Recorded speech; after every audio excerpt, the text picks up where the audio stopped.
Today we are making super easy and delicious naan pizza, perfect for a quick meal or snack.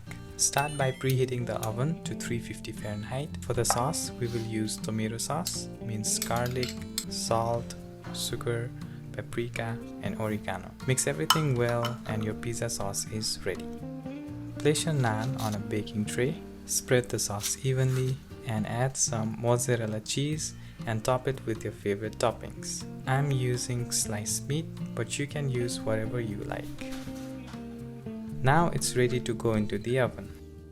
Bake for about 20 minutes or golden brown on top. Here's how it looks after 20 minutes. You can cut it into any size pieces and enjoy.